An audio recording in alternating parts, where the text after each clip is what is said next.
ಅಧಿಕೃತವಾಗಿ ಅವರು ಹಕ್ಕುಪತ್ರಗಳನ್ನು ಕೊಟ್ಟರೆ ಖಂಡಿತ ನಾವು ನಮ್ಮ ಆಫೀಸ್ ಕಡೆಯಿಂದ ಅವರಿಗೆ ಈ ಖಾತೆಯನ್ನು ತುರ್ತಾಗಿ ಮಾಡಿಕೊಡೋದಕ್ಕೆ ಕ್ರಮ ವಹಿಸ್ತೀವಿ. ಸರ್, NR ಕಾಲೋನಿದು ನಿಮ್ಮ ಸರ್ವೆ, ನಿಮ್ಮ ನಗರ ಪಾಲಿಕೆರೆ ಸರ್ವೆ ಮಾಡಿರೋದು ಇನ್ನೂ ಒಂದ್ಸರಿ ಸರ್ವೆ ಮಾಡಿಸ್ತೀರಾ? ಇರೋದು ಹಳೆ ದಾಖಲೆ 50-60 ವರ್ಷದಿಂದ 100 ವರ್ಷದಿಂದ ದಾಖಲೆ ಇರೋದು ಅವ್ರಿಗೆ ಹಕ್ಕುಪತ್ರ ಅವ್ರು ಮಾತಾಡಿ ಸರ್ವೆ. ಈಗ 6 ತಿಂಗಳು ಇರ್ತಾರೆ, ಇನ್ನೊಬ್ರು ಬರ್ತಾರೆ, ನಾನು ಹೊಸದಾಗಿ ಬಂದೆ ತಿಳ್ಕೊಂತೀನಿ. ಈಗ ಇಶ್ಯೂ ಮಾಡ್ತಾರೆ 90ರಿಂದ ಹಕ್ಕುಪತ್ರ ಅನ್ನೋದೇ 92 ಮಾತ್ರ. ಇಷ್ಟು ವರ್ಷದಿಂದ ಅವ್ರಿಗೆ ಟ್ಯಾಕ್ಸ್ ನೀವು ಕಲೆಕ್ಟ್ ಮಾಡ್ಕೊಂತ ಇದ್ದೀರಿ ಪಾಲಿಕೆಗೆ, MR 19 ಪ್ರಾಪರ್ಟಿಗೆ. ಈಗ ನೀವು ಅವ್ರಿಗೆ MR ಪ್ರಾಪರ್ಟಿ ಇರೋರಿಗೆ ಖಾತೆ ಮಾಡ್ತಾ ಇಲ್ಲ. ನೀವು ಖಾತೆ ಮಾಡ್ಕೊಡಿ ಅಂತ ಕೇಳ್ತಾರೆ. ಖಾತೆ ಮಾಡ್ಕೊಡಿ, MRನೇ ಬೇಡ ಅಂತೀರಾ? ಮತ್ತೆ ನಿಮ್ಮ MR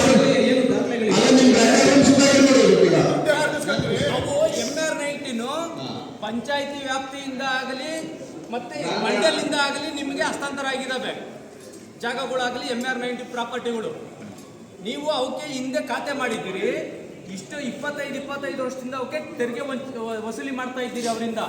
MR ಪ್ರಾಪರ್ಟಿಗೆ ಖಾತೆ ಮಾಡಿ ಅವ್ರ ಹೆಸರಿಗೆ. ಈಗ ಆ ಪ್ರಾಪರ್ಟಿಗೆ ನೀವು ಖಾತೆ ಮಾಡ್ತಾ ಇಲ್ಲ.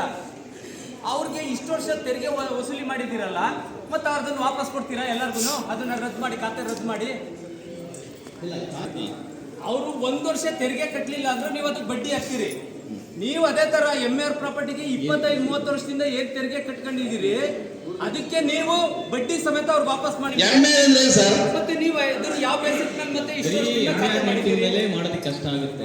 ನಾನು ಅದನ್ನ ಒಂದ್ಸಲ ಪರಿಶೀಲನೆ ಮಾಡ್ತೀನಿ. ಯಾಕಂದ್ರೆ ಈಗ ಪ್ರತಿಯೊಂದಕ್ಕೆ ಯಾವುದೇ ರೀತಿಯಾದಂತ ಒಂದು ಸೇಲ್ ಡೀಡ್ ಇರಬೇಕು ಅಥವಾ ರಿಜಿಸ್ಟರ್ಡ್ ಕಾಪಿ ಇರಬೇಕು. MR 19 sale deed NR colony ತಿಳ್ಕೊಳ್ಳಿ. ಆಯ್ತು, ನಾನು ಒಂದ್ಸಲ 5 ರೂಪಾಯಿ ಸೈಟ್ ಕೊಟ್ಟಿರ್ತಾರೆ ನಿಮ್ಮ ಇದು ನಗರಸಭೆಯಿಂದ ಮಾತ್ರ ವೆರಿಫೈ ತಕ್ಕೇಳಿ ಮಾತ್ರ ರೂಪಾಯಿ ತಕ್ಕೇಳಿ ಗೊತ್ತಾದ ನಿಮ್ಗೆ ಹಳೇದವ್ರ ಅಕಾಡೆಮ್ ಅಲ್ಲಿ ಮೂಲ ದಾಖಲೆ ಅಂತ ತಾನೇ ನೀವು ಕೇಳೋದು. ಅದನ್ನೇ ಅಲ್ವಾ ಸರ್?